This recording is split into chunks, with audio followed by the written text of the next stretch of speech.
To our presentation today. Today we're going to be talking about creating, handling, and ending patient relationship, a common issue that comes up in our practices or at our facilities.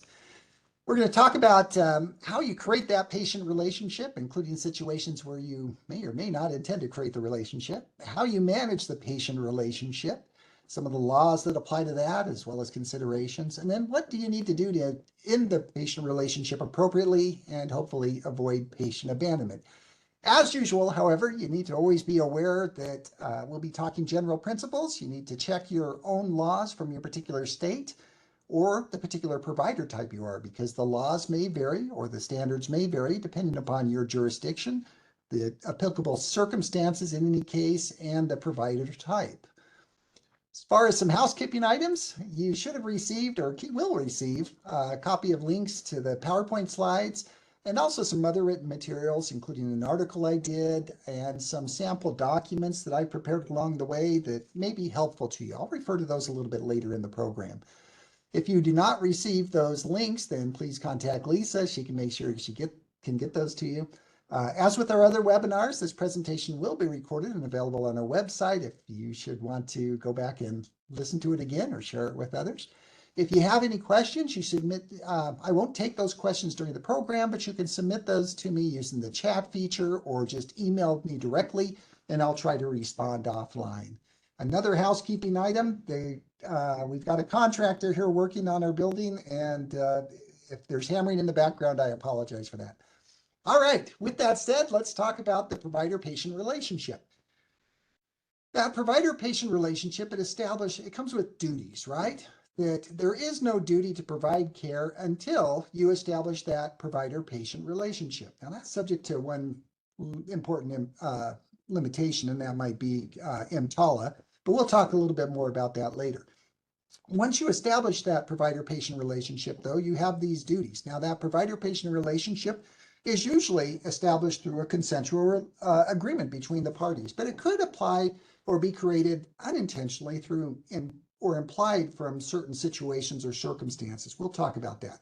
Once it's created, though, you have that duty of care. That duty of care means that you could be liable for a breach of that duty, either because you breached the contract, maybe you violate a statute of regulation, certainly malpractice, negligence, maybe you're engaging in services with lack of consent, some jurisdictions recognize that as an independent cause of action, or if you fail to provide care as you agreed to provide care there and you abandon the patient, then you can be liable for patient abandonment. And those duties continue until you properly terminate that provider-patient relationship. And there's usually some steps that you have to go through in order to properly terminate that. So let's talk about creating that relationship. As I mentioned, the provider-patient relationship is generally a consensual relationship, right? It's not like you're required to take on all patients or anything like that in most cases. But the relationship is created when the patient seeks care from the practitioner consents to provide that care. It's kind of a contractual relationship, right? If that's the case, then that practitioner-patient relationship is created. Up until the time that that relationship's created, you generally have the right to refuse care to anybody. You don't have to take them on. It's kind of like employment, right? You can refuse to hire somebody for any reason at all. You're not required to take them on, unless it's a bad reason, right? Unless there are certain laws that prohibit you from declining them because of those particular laws. Now, so legally, you're not required to take them. Of course, the ethics rules may have different requirements, but we're here to talk about the legal issues. Some of those exceptions are, like I mentioned, EMTALA. If you're a hospital and providing emergency care, then generally you're required to take on those patients, even if that patient relationship hasn't been established. That was the whole basis for EMTALA. In addition, anti-discrimination laws, the federal or state laws that prohibit discrimination based on race, religion, nationality, language, disability, sexual orientation, or the like. You could refuse to provide care or take on a patient, but if you refuse based on these prohibited reasons, then you could be sued under an anti-discrimination statute or could violate those statutes. There may be some situations where you have a contract that require you to provide care. For example, maybe you've entered into agreements with insurance companies or maybe employers where you are commit contractually to go ahead and provide care for all those covered lives. And that may limit your ability to refuse to provide care. There could be grant requirements, maybe generally some charity care obligations, but as a general rule, you're not necessarily required to take on a patient if you don't want to take on the patient, as long as you're not violating those applicable statutes, contract requirements, or so forth. Let's talk briefly about those anti-discrimination laws. There's a bunch of federal laws. There's also state laws out there, including the Civil Rights Act, the Americans with Disability Act, the Age Discrimination Act, the Rehab Act, the Affordable Care Act, or Section 1557. And by the way, the Rehab Act and the Affordable Care Act at the end of the Biden administration, they published new rules and regulations about that. I think that Jay covered those in a webinar a couple of weeks ago. We anticipated that the new Trump administration would probably gut a lot of those, but it hasn't occurred yet. So we'll have to see what happens with that. The risk areas under those anti-discrimination laws are generally persons with disabilities, persons with limited English proficiency, sex discrimination situations, including sexual orientation in most states, physical access, websites. Are you providing websites that are in compliance with those discrimination laws? Service animals. When it comes to service animals, at least under the federal rules, service animals are really dogs and miniature horses. It's not other, the peacock or whatever it is that a person brings in. Those may be emotional support animals, but they're not protected under at least the federal rules that would apply to most healthcare providers. They may be protected under state laws, though. When it comes to applying those anti-discrimination laws, the ones that are the most bothersome for most providers are dealing with persons with disabilities, for example, those who are hearing impaired or vision impaired and the like. For those people, the general rules under those anti-discrimination acts are you must provide reasonable accommodation to ensure that you have the means for effective communication. That generally means you have to make available auxiliary aids or otherwise ensure that you can have effective communication. That requirement applies not only to the patient, but also persons who may come in with the patient, spouse, child, or somebody else who may come in. You can't charge the patient for those extra costs that are associated with providing that care or providing those services. You may not rely on a person accompanying the patient to provide those services on your behalf. Similarly, in dealing with persons with limited English proficiency, again, you've generally got an obligation to provide meaningful access. That usually means an interpreter, or you've got to translate key documents. It includes, again, not only the patient, but also a person with the patient, a family member or other who comes in to accompany the patient. You can't charge the patient for the cost of providing that interpreter or additional service. You may not require the patient to bring their own interpreter, and you may not rely on the person accompanying the patient as a general rule. There's emergency exceptions to that, but that's the general rule. If you fail to comply with those and you just don't want to deal with this person because it is more trouble than it's worth to you, or you don't want to hire an interpreter to deal with them, well, you run the risk that they could turn you into the government, and the government could come in there and sanction you. Now, as a practical matter, in most cases, when you get these charges of discrimination, the government just comes in, looks at it, and tells you to quit it, maybe requires you to enter into a settlement agreement or the like, but they may impose a fine. For example, in one case, an OBGYN declined to provide an interpreter, kicked the patient out of their practice because they didn't want to have to deal with it, and the physician ended up having to pay $7,500. Not a huge amount. There are potentials for private causes of action under state law or federal law in some cases, so you do have to be worried about those discrimination laws. So make sure that you're not refusing patients in violation of those discrimination laws. When it comes to creating the patient relationship, be aware of cases in which you didn't think you were creating that relationship, but the patient might think that they did. For example, if you simply get phone calls or emails with the patient, you may not have thought that you were creating that relationship, but the patient may think that you did. And if it comes down to a breach of your duty, it may come down to whether or not a jury thinks that, hey, did that patient have a reasonable expectation that you were undertaking their care? So be careful of those phone calls, informal emails, or the like with patients, telemedicine situations, social media situations. If you're answering questions on social media or the like, or they're submitting questions to you. If you simply get a call for an appointment, that could in some cases, create an expectation that you've undertaken that relationship. Consultations with colleagues, curbside consults, you thought you were just being a good friend or a good citizen. You take that consultation with the colleague, but if your name's on the medical record, then there's a good chance that the patient may think that you may be liable for whatever happens down the road. Undertaking care as a courtesy or a favor. Emergency care or call coverage situations, that can arise in situations where maybe you're providing call at a facility, you treat the patient at the facility, but then that patient wants to follow up with you at your own office. So in those situations, you've got to be careful, and you may want to make sure that the hospital or the facility makes it clear to the patient that you're only agreeing to provide that care while they're in the facility. You're not necessarily undertaking to provide care in a follow-up manner and the like, unless, of course, you intend to do that. Beware of like health fairs or other volunteer situations where, again, you undertake to provide that care and somehow create an expectation of the patient that you're providing ongoing care, including maybe following up with test results and the like. And if you don't do that, they may claim, well, you are a provider, you undertook that obligation, and if you breach that, then you may be liable. Testing or vaccination programs, the same, IMEs, employer physicals, sports physicals, those types of things. Beware of all of those situations where, again, you may not intend to establish a provider-patient relationship or a very limited provider-patient relationship, but the patient may think differently. In each of those cases, it's going to come down to the facts. Was it reasonable for the patient to assume that there was this relationship and the like?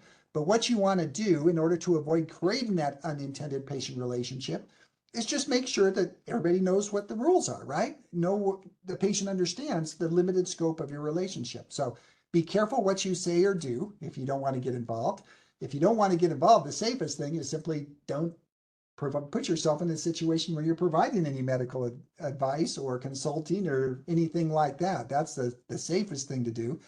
But you're also going to be pretty safe as long as you make sure you define or limit your relationship and the patient understands that.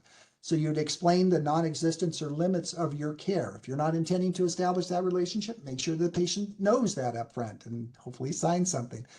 If it's a limited relationship, you're only providing this, sports physical for this particular purpose. You're not undertaking any additional care beyond that, and it's not creating an ongoing relationship, then make sure that that's very clear. Include disclaimers or limits in consent forms, registrations, websites, other things like that, where you can give the patient information so that they understand the limited scope of that representation. You may want to refer to another practitioner if you don't want to have that obligation to make sure the patient understands that I'm referring to this other provider. Make sure you document the parties' relationship or lack thereof in your policies, forms, or consents, in discharge or referral instructions, letters or emails, and make sure that if you are going to get involved in some of these situations you may not normally think create a provider relationship, still check with your malpractice insurance carrier to make sure that you have coverage for those situations. Some sample disclaimer language you might include, for example, if you're doing IMEs or sports physicals or something like that, there's a limited scope of services you're providing, you might have language something to the effect that this service does not establish a practitioner-patient relationship, nor do you undertake to provide additional or follow-up care for the patient or advise the patient of the results of any exam, tests, or care. The patient is responsible for contacting their regular healthcare provider to obtain appropriate follow-up care or to address any questions or conditions that may arise. Something like that language would help you if there's ever a question about the scope of the care that you are providing. Again, you may want to compare that against the actual circumstances that exist and make sure the circumstances don't conflict with such disclaimers and that it otherwise is consistent with applicable state law. When you're talking about creating the patient relationship, beware telehealth. If you're going to reach out and provide care to a patient who's located in another state, then generally in most states, that means that you have to be licensed in that state where the patient is located. Not only where you're located, but in the state where the patient is located. That could extend to situations where one of your patients has just gone on vacation to another state or has gone away to school to another state or something like that, where they're only temporarily there. Depending upon the laws of that other state where the patient is located, they may view you as reaching out and providing care in their state, and they may come after you for the unlicensed practice of medicine if you're doing that. They could, you may not have insurance coverage for care that's provided in that other state and the like. So beware of telehealth. Make sure that you jump through those hoops before you undertake to provide telehealth. Remember that states may impose additional telehealth requirements. Those could be, for example, that you've got to establish a provider-patient relationship prior to prescribing or treating or the like. That's fairly common. Some states will require that you have to establish a provider-patient relationship, and that has to be established through some kind of means, perhaps a two-way audio or visual interaction, subject to certain limitations. Remember that if you're going to provide care in most states, the standard of care that's going to apply is going to be the in-person community standard of care. It's not a special standard of care for telehealth visits, but you're going to be judged by what a person who is actually rendering care in person would render. There could be special consent rules, other rules. Just be aware of those telehealth rules that apply not only in your state, but any state where the patient is located where you may reach out to render care. All right, let's talk about problem patients. What do you do with that patient who comes to you and you suddenly discover that they are a nightmare? What do we do with them? How do we get rid of them? Well, the best way to deal with problem patients is try not to take them in the first place. You may want to practice a little preventative medicine. So you may want to consider the patient, maybe check with prior providers.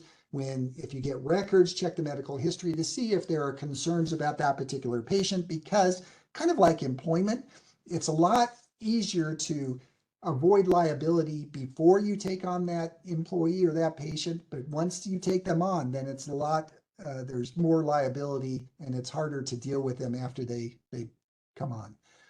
So just remember that, again, there's no duty to provide care until that provider-patient relationship is created, with the exception of maybe EMTALA. But once that's created, then there are these duties that go along with providing that care. When it comes to providing care or rendering care to the patient relationship or managing that patient relationship, make sure you're aware of the laws, regulations, and contracts that might affect that patient relationship, including your ethical rules, state medical practices acts, or licensure rules and regulations that may govern your relationships with the patients, practitioner agreements and policies, including those agreements and policies that you maintain at your practice. Periodically, you may want to go in there and look at those, because sometimes I've seen it where they just kind of get something off the shelf, they put it out there and they don't really know what those obligations are. But when the patient comes in there and reads those, signs those, that can become a basis for their understanding of your duties, or essentially a contract between you and them. And if you're not complying with that, then you may have problems with that particular patient or potential liability. Along those lines, if you have certain practice expectations, you may want to put that in those agreements so it's very clear about what that patient's responsibilities is. Among other things, you'll want to consider, payment terms and things like that. Common terms that may exist in Medical Practices Act. A lot of states will have their Medical Practice Act that requires providers to comply with the applicable standard of care.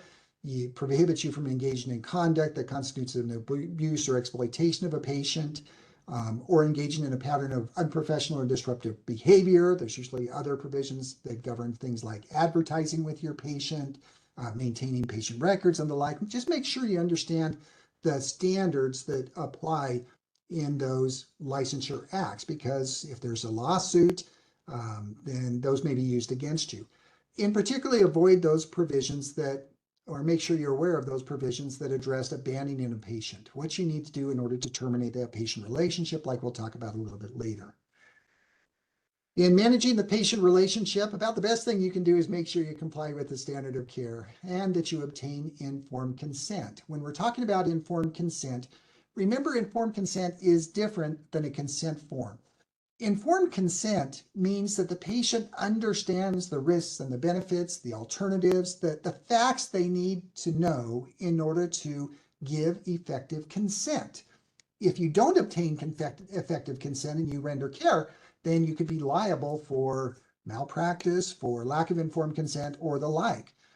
When it comes to getting that consent, beware reliance on form over communication. Sometimes it's really easy for the provider just to give you a form and assume that they've got effective consent. But in some states, in most states, that's really not necessarily effective consent. Consent requires communication. It requires understanding. And if you've got situations where the patient may not understand, maybe they don't have the educational capability to understand or to read that form, maybe they may not speak the language that the form's written in or the discussions are occurring, there may not be that understanding. So make sure that you understand the difference between a consent form and informed consent. Again, informed consent is the practitioner communicates the information relevant to the treatment.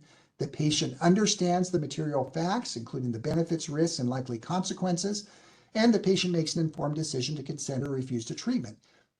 A consent form, on the other hand, will help document that there was informed consent, but it can't substitute for informed consent. It supplements the oral or other information given by the practitioner, and it documents that the communication process took place. It may contain information and the like, but just make sure that you don't overly rely on that consent form. That's really important because the most important thing you can do in managing a patient relationship is you establish and manage those expectations up front. I like the formula that I heard once, that expectations minus the actual experience equals frustration. And it's frustration when you have patient problems, patient complaints, and the like. To avoid that, you need to make sure that you manage those expectations. That requires informed consent and effective communication. So you want to make sure you manage the expectations concerning the scope of services that are going to be provided, the anticipated process and outcomes, the policies and procedures that you apply in your particular practice, the patient's rights and the patient's responsibilities, updates and ongoing communication to make sure that you manage those expectations, and make sure you take time to listen, understand, and respond professionally to concerns that are raised by the patient. When it comes to dealing with patient complaints, you might take the time sometime to think about, okay, well, what are the most common complaints that we get, and what is their cause? And are they legitimate? And maybe if you really stop to think about those, that, okay, the patient does have a reason for making those or having those concerns. And if there are legitimate concerns, what do you need to do to prevent them?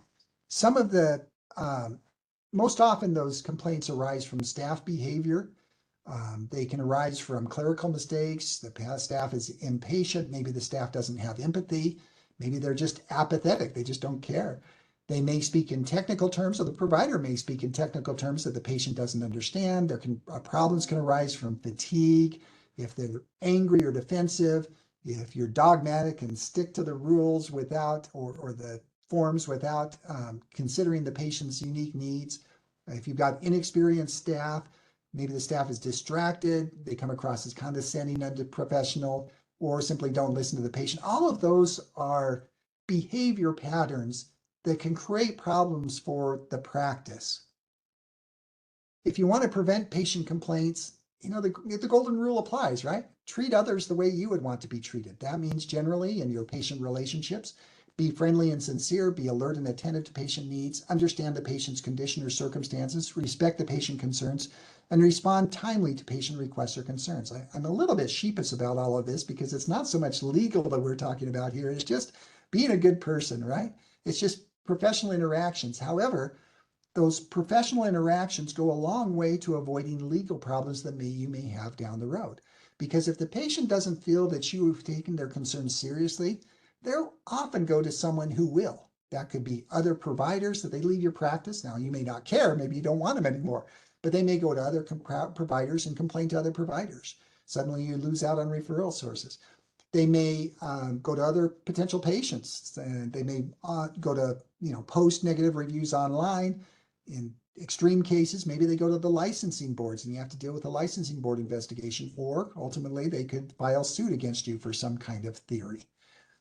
So the best thing to do is to respond to those patient complaints up front before they take on that life of their own. And responding to patient claims or complaints, don't get in their face, don't argue. That's not productive, and don't ignore them. They only get worse at that point. When you're talking about responding to patient complaints, realize that the complaint, there's maybe a legitimate basis. Don't just dismiss them out of hand. If you do get a legitimate complaint, then seriously consider it. It may give you a chance to improve. It's better to know about those complaints so that you can respond, and it gives you a chance to turn that patient, by responding to a complaint appropriately, into an advocate of the practice rather than an adversary. So the response to any particular patient complaints really depends upon the seriousness of the complaint.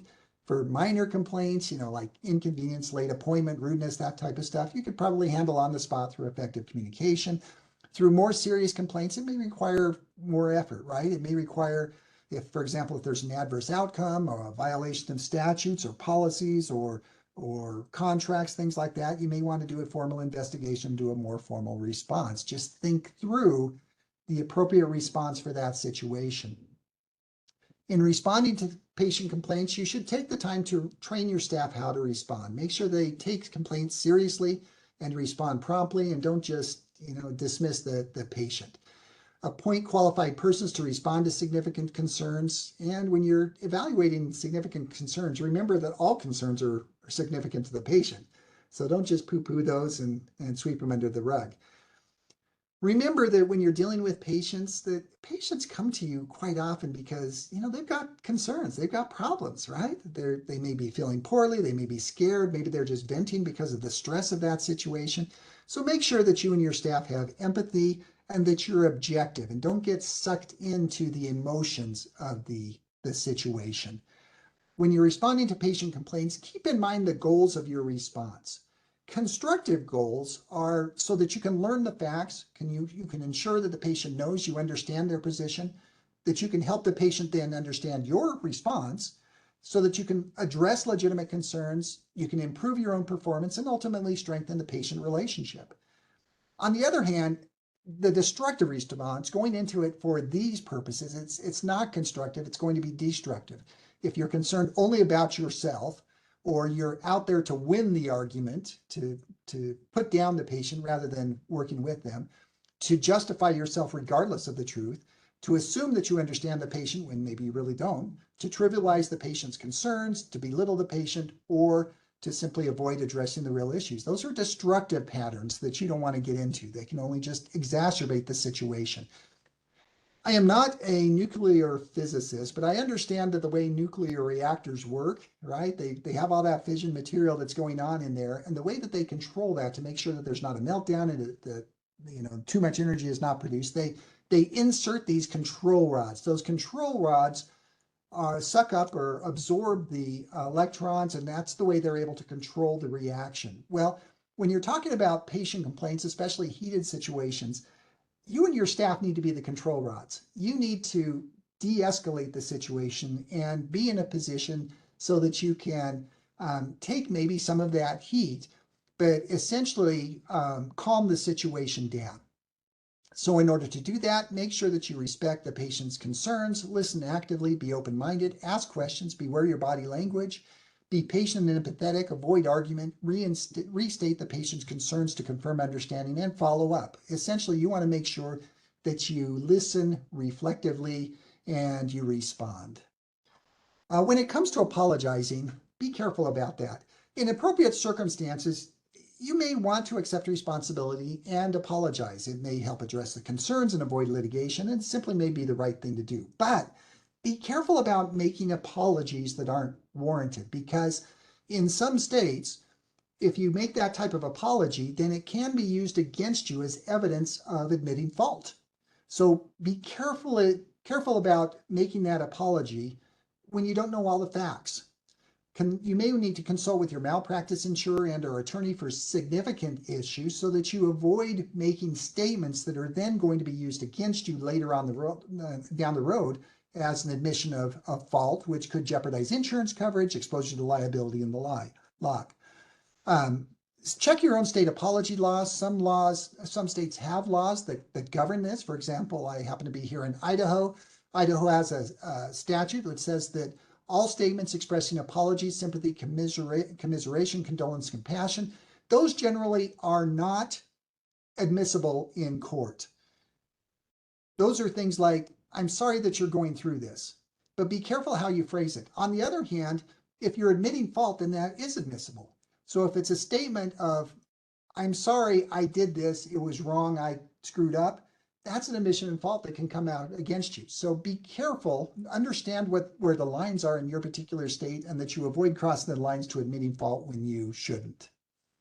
When it comes to online complaints, just realize because the patient says something doesn't mean that you can. HIPAA still applies to you. And if you do anything online that discloses protected health information improperly without the patient's authorization, then you can get hit up with HIPAA penalties. It doesn't matter that the patient disclosed it first. So do not disclose protected health information online in an online response without the patient's written authorization. HIPAA prohibits the unauthorized use or disclosure of protected health information, including simply the fact that the person is or was a patient. You can't even acknowledge that they were a patient online because that would be a HIPAA violation. Or even if you don't use the patient's name, if you disclose any information that could reasonably be used to identify the patient, that's still identifiable information. And if it's linked to the fact that they received care some way, then it's still going to be a HIPAA violation. There is no HIPAA exception for responding to a patient complaint online. The patient does not waive their HIPAA privacy rights by posting information online. HIPAA still applies to you no matter what the patient does, with the exception of giving you a written authorization. So if you do get a situation facing those online complaints, your options are to simply ignore it is one option. Usually nobody else will read it and it'll go away, and you're quite often better off just ignoring it than trying to respond and fan the flames. You could contact the patient to resolve the concerns and try to resolve it with the patient so that they'll take down or post a positive follow-up, or obtain a consent from the patient that would allow you to respond online. Probably won't do that, but at least you look like you're taking the higher ground. You could respond generically, but if you're going to do that, you've got to respond in a way that is not going to indicate that this person was a patient at your practice. So you could respond simply by, thank you for their post. Our policy is this, or our policy is that, or we take all complaints very seriously. If there is a complaint, please contact such and such, without doing anything that would identify that person as a patient. You could contact the online company to request removal of the complaint, but that's usually really hard to do. You could, take the affirmative and offset any of those negative complaints by taking actions to encourage patients to post positive reviews. So the positive reviews dramatically outweigh those one or two negative reviews. If the review is truly defamatory, you can go back to the patient and you can threaten a lawsuit, but quite frankly, you can make the threat, but actually suing them is a whole other thing. That's costly. You have to hire those darn attorneys, and chances are you'd have to establish some form of damages in order to really recover. Patient probably isn't going to have money to pay you anyway, so be careful about heading down that path. Sometimes you want to resolve a patient complaint by writing off the bill. That may be appropriate, but just remember that that can implicate federal fraud and abuse laws, as well as payer contracts or the like. Generally, HIPAA prevents you from billing for unnecessary, not HIPAA, but federal law, state law, payer contracts prohibit you from billing for unnecessary or inappropriate services. If your care was not up to standard, if you did bill for inappropriate services, well, you shouldn't be doing that. That could violate the False Claims Act or the state equivalents. Also, generally, you cannot waive or discount copays or deductibles. Now, we're not talking about writing off the entire bill, but just you still get paid from the insurance company or Medicare, but you're going to just write off the copay or deductible in order to maybe resolve a patient complaint. The problem with that is your payer contracts probably prohibit you from doing that, and federal and state fraud and abuse laws generally prohibit you from doing that. Now, you probably can do it if it's not with the intent to induce additional referrals, at least under the federal statutes, and if it's really to resolve a dispute, but there is a potential for concern. You're going to be safer if, instead of just waiving the copay or deductible, if you waive the entire patient amount. If you waive the entire patient amount, then the government payers or the private payers are going to be happy, and it's probably not going to result in a concern. Again, you may be able to waive or discount the payment if it's an isolated occurrence, it's for resolution of a documented patient concern, or you do not otherwise charge the payers. If you are going to do that in a tactful way, you may want to confirm it is offered as an accommodation so that you don't admit liability along the way. And it can save you in case the patient ever comes back and sue you. Because just because you write off their bill, unless you get a release from the patient, you don't get anything out of it, right? It may diffuse the situation, but there's nothing that prevents the patient from still going ahead and suing you. For example, if they think you engaged in malpractice. So if you really do think that there is a legitimate concern out there, or there might be a suit growing out there, if you're going to write off or pay anything or give anything to the patient, then generally you need to obtain a release. If you don't obtain that release, you're kind of giving the money away, but there's no promise that there or nothing to protect you that against the patient coming back. So if you are going to pay something right off the bill or whatever, then you may want to condition that on getting a proper release that protects you from any subsequent litigation or claims arising out of those facts. Ensure that the release contains appropriate terms to make sure that it's binding. Any release would have to generally has to be supported by consideration in order to be a binding contract. Now, if you go back to the patient and you say, okay, we'll write off this bill, but we're only going to do it if you give us a release, there is a risk, right? That may prompt the patient into thinking about whether they have a cause of action. So it may actually engender a lawsuit. So you got to balance that, right? Do we want to escalate the situation by expecting a release? But be aware of that situation. If you are going to give up something significant, then you probably want to get a release so that you get something in return for that.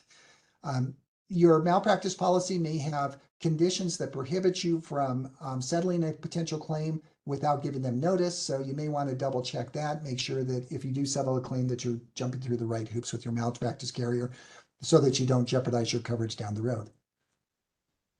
Sometimes the patient will go and file licensing board complaints. If you do get a licensing board complaint, I deal with these on a fairly regular basis.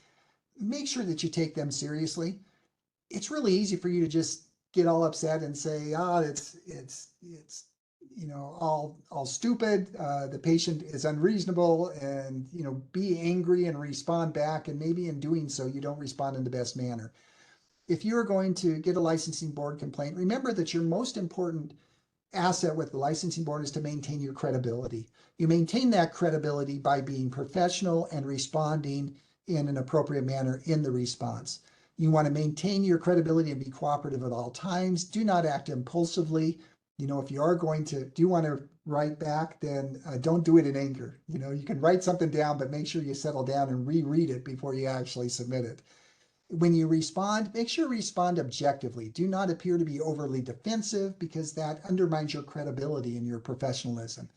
Make sure that you take the time to explain the basis for your actions. A lot of times I see letters that go back to the board that aren't very convincing, they don't contain the relevant facts. They don't contain the relevant records. They don't provide the information that the board really needs to make an important determination. The best time to address a licensing board complaint is up front when they're doing the investigation. That's when you want to provide the information that they need in order to make an appropriate determination. You don't want to have this thing get ahead of steam. You don't do an appropriate response. The investigator sends it to the board, and suddenly now you're dealing with the board as opposed to just an investigator. In responding, you always want to tell the truth. Never say anything that could be construed as a lie, because like I said, your credibility is your most important asset in dealing with the board. You might want to consider review by a qualified colleague or attorney to review or to help you with the response back to the board. And make sure you notify your insurer if it's appropriate. Sometimes you'll have insurance coverage for these response. Quite often you'll have insurance coverage for responding to a board complaint. So you can have the access to maybe an attorney or some professionals that can help you to make sure that you maximize your chance of getting out of this board complaint without any kind of an adverse licensure action being taken against you. Now, a lot of times the licensing boards will come back and they will, either out of the box or whatever, they'll propose a stipulation or settlement. And sometimes that stipulation or settlement may sound pretty good. You don't want to have to hire an attorney. It's more hassle than it's worth to go ahead and deal with the board. And so I think I'll just sign here and pay, $500 or whatever it might be. Now, that may be an efficient way to resolve the dispute, but you have to be aware of the unintended consequences, including significant adverse consequences.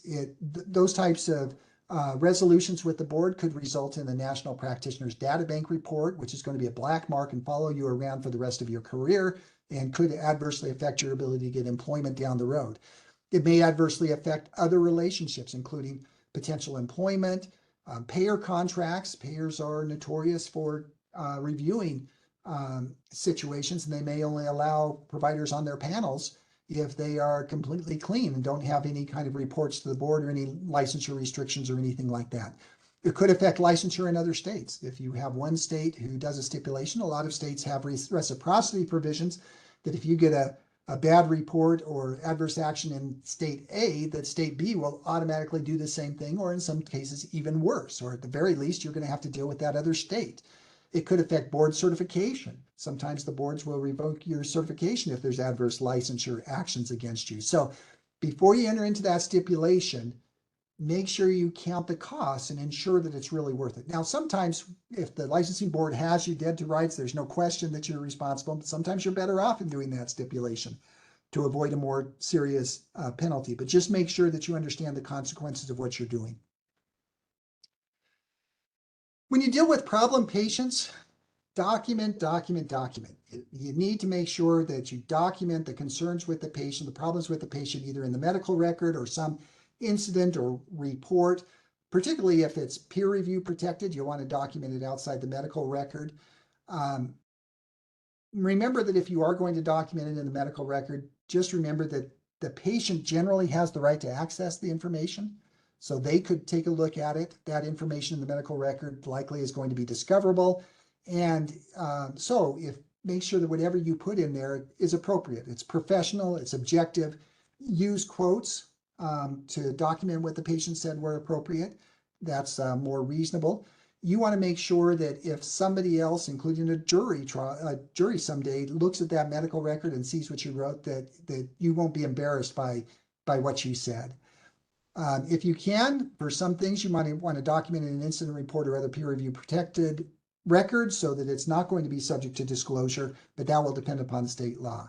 Remember, the documentation is critical in case you need to take additional corrective action against the patient or defend your actions, including, if you need to terminate the patient relationship, or if the patient claims that you were committed malpractice, and you need to be able to show that, no, the patient was engaging in this type of behavior that limited our ability to provide effective care.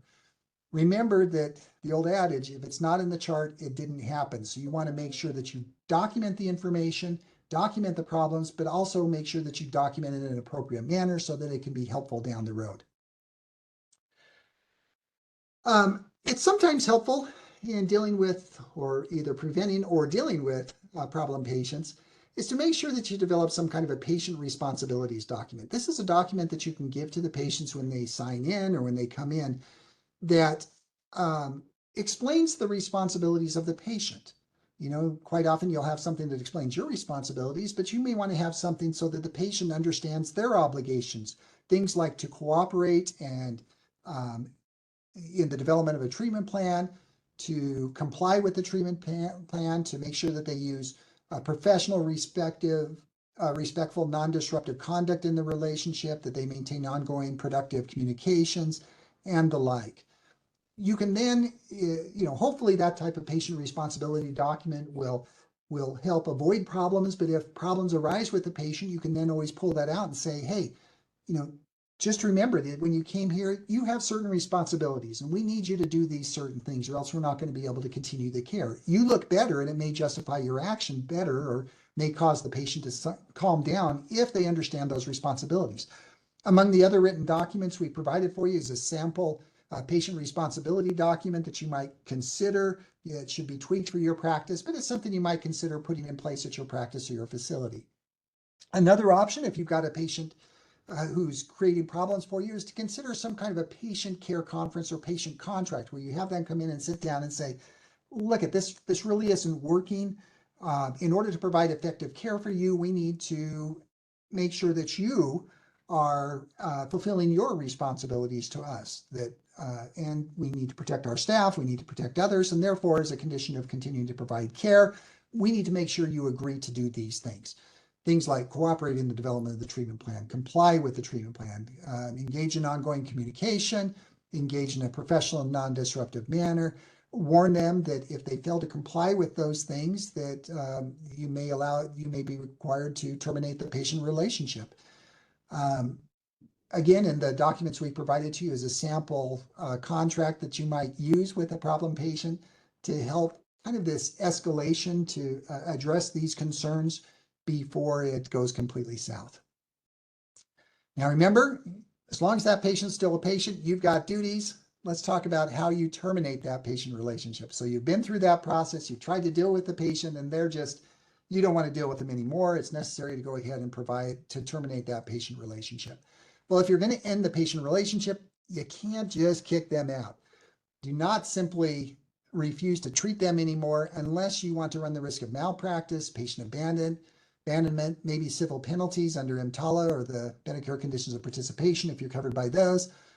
It could jeopardize participation in third-party payer programs, adverse licensure actions, or the like. The general rule is that once you take on that patient, you can't abandon them. Now, different patients, different types of providers may have different rules that apply to them. For example, hospitals, you can't just kick a patient out. You've got to go through the discharge planning process. Generally, you have to give them notice, and there's an appeal process under the Medicare regulations. Long-term care facilities, they have similar type things. Could depend upon your contract with the patient also when they come into your facility. Physicians and other providers, you've got to be aware of the standard of care. If the standard of care is that you don't just kick them out and you fail to provide care that they need in the meantime, then that could create the basis for a malpractice case or a separate cause of action for patient abandonment. Most states recognize patient abandonment. The common elements for this tort claim that a patient could sue you or go report you to the Board of Medicine for a violation of patient abandonment. That could occur generally if you have an established provider-patient relationship. The provider abandoned the patient while the medical attention was needed. The patient was not given adequate opportunity to transfer care to another provider, and the patient suffered some kind of damages as a result of that patient abandonment. Now, patient abandonment can arise in different contexts.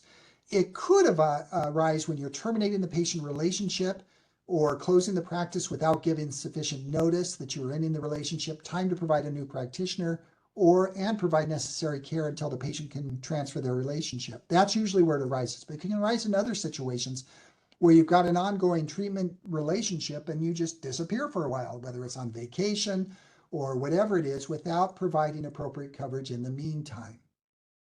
What are the penalties for patient abandonment? Well, in most states, a patient could sue you for damages that they suffer, either under a patient abandonment theory or under negligence or malpractice. They could file claims against the licensing board. Most licensing professional services acts prohibit patient abandonment. They could bring adverse employment or a payer action against you. If you do that and your employer doesn't like it, they may come after you for those types of things. Well, what do you want to do to avoid patient abandonment? Well, again, generally you may terminate the patient relationship for any legitimate reason or no reason, as long as it's not an illegal reason, right? What are some legitimate reasons for terminating the patient relationship? Well, if they're unable to pay for their care, they don't pay their bills, there's a breakdown in the relationship or communications, they engage in disruptive conduct, non-compliance with the treatment plan, missed appointments, basically any reason or no reason at all. It's kind of like the employment relationship, right? If you've got an at-will employee, you can terminate them for any reason or no reason at all, as long as it's not an illegal reason, such as discrimination. You can't terminate them in violation of the federal discrimination laws or something like that. Before you're going to terminate that relationship, though, you got to jump through certain hoops. Some of the factors you're going to want to consider, these are risk factors, because if you terminate it improperly, then these are factors that the patient may use to come back against you. So some factors you may want to consider before ending that patient relationship is, what are the patient's current healthcare needs? If you terminate that, is the patient going to be damaged? The availability of alternative care. If you're the only provider in the town, that doesn't necessarily mean you have to provide this care for this person perpetually, but you may have to do it for a longer period of time until they can transfer their care someplace else. The basis for the termination, is it petty just because they parked in your parking spot? Or is it a legitimate need, or is there a legitimate reason for doing that, a reasonable reason for doing that a jury would understand? Is the patient in a protected class, either by age, race, disability? Again, if they are, then there's a higher likelihood that they might raise some kind of a discrimination claim. Have you got documentation supporting the termination? Have you documented in the file that yes, the patient has been disruptive on these number of occasions. We've tried these other things and it hasn't worked. Have you got the documentation you need in order to support termination if that patient's going to challenge that termination? Have you tried alternative actions, including lesser warnings, maybe a patient care conference or a behavior contract or something else like that? Do you have that in place? Now, it's not necessary that you absolutely must have all of these, but these are the factors you're going to want to consider before you cut that patient off to see whether you've got risks or whether there's something else you need to do in order to minimize your risk before you terminate that patient relationship. If, on the other hand, you ultimately determine that termination is necessary and appropriate, generally you need to follow these steps. You need to notify the patient in writing and perhaps orally in advance. Some people will say, don't tell them the basis. I don't like that idea. I think that you need to tell them the basis so that they understand, because if you don't, like I said, if they don't understand, then that could create more problems for them. They don't understand. They're confused, they're frustrated. If, on the other hand, you can explain that in an appropriate manner, that, we've talked to you, we have these concerns about your, failure to follow the treatment plan and those types of things. Under these circumstances, we feel that we're not able to provide effective care going forward, and therefore we need to terminate. Well, the patient can understand that. But if you just simply said you're terminated without any kind of expectation, then that can create frustration, which can result in complaints. So I think that you should give the reason, but state the reason in the professional terms and in your terms. You should give the patient, or you must give the patient, sufficient time to transfer their care. Now, how much time do you have to give them? There is no black and white rule. It really depends upon the patient's condition, their ability to get other care. The rule is, the test is the patient going to have time to transfer their care so they're not going to suffer damages in the meantime? 30 days is common. It's kind of the standard, but it's not necessarily required. If you see this patient once a year for just an annual checkup, well, you probably don't need to give them 30 days notice. On the other hand, if they're in the middle of a cancer treatment, or you've got a woman who's 7 months pregnant, then you may need to see it through further, because there may not be time to transfer their care without the patient suffering injury in the meantime. While you give them time to transfer care, you need to provide any necessary care in the interim so they're not damaged while they're trying to transfer care someplace else. And you may want to take appropriate steps to facilitate the transfer of their care, maybe provide referrals or direct them to a referral source, or offer to provide, transfer the records. In the documents I provided to you, I've given you a sample letter that you might use. You'll want to retain a copy of that letter in an appropriate spot. Sometimes people say that you should send that letter certified. I'm not a big fan of that, because, what happens if the patient doesn't pick it up? Does that mean you're protected? No. If the patient never picked it up, they never got notice, right? And you're still on the hook. So what you may want to do, I would talk to the patient if you can, if it's appropriate, let them know, and then follow it up with a letter. I would send the letter by regular mail for most situations. If you think it's a significant issue, then you may want to send it by UPS or FedEx, something so that you've got a record that the document was actually delivered to the patient home. That could help you. The key here is to make sure the patient gets the notice, right? It doesn't do any good to do this if the patient never gets the notice. So you want to make sure, in the interest of patient care, that the patient understands. And for that reason, you want to send it appropriately and probably have the oral communication to make sure that the patient understands. Now, there may be situations that justify immediate termination without advance notice. I got a call from a hospital once that a patient had threatened to come back with an AK-47. In that situation, I didn't, that's not appropriate to say, okay, you can only come back for the next 30 days, right? If there is a legitimate concern for patient safety, well, do what you need to do for patient safety to protect your staff, right? First and foremost. I'm more concerned about that than dealing with a patient abandonment issue. So there may be rare situations where it is justified to terminate immediately, but generally you need to jump through those patient abandonment steps that I just talked about. Be careful before terminating without notice. Again, consider the patient care needs, available alternatives, sources for treatment. Consider any statutory obligations you may have, including EMTALA or state statutes.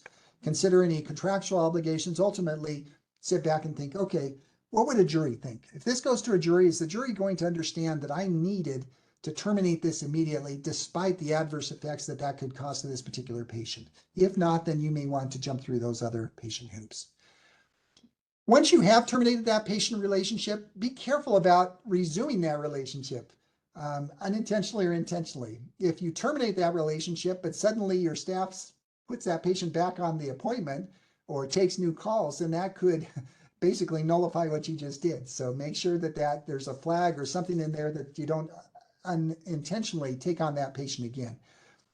If you provide emergency or necessary care pending the termination or per on-call obligation, so it's a situation maybe you've terminated the patient from your own private practice, but you're also serving call coverage or providing care coverage at the hospital, and that patient comes in there, make sure it's clear to that patient that, hey, I'm only caring for you in the hospital, that this does not extend beyond the hospital, and I'm not agreeing to resume your care outside the hospital context.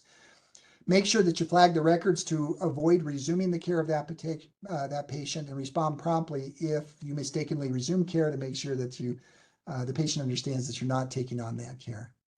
All right, that is a quick overview of creating, handling, and terminating patient relationships. If you have any questions about any of that stuff, feel free to submit them using the chat feature, or you can shoot me an email. Otherwise, I hope all of you have a good week.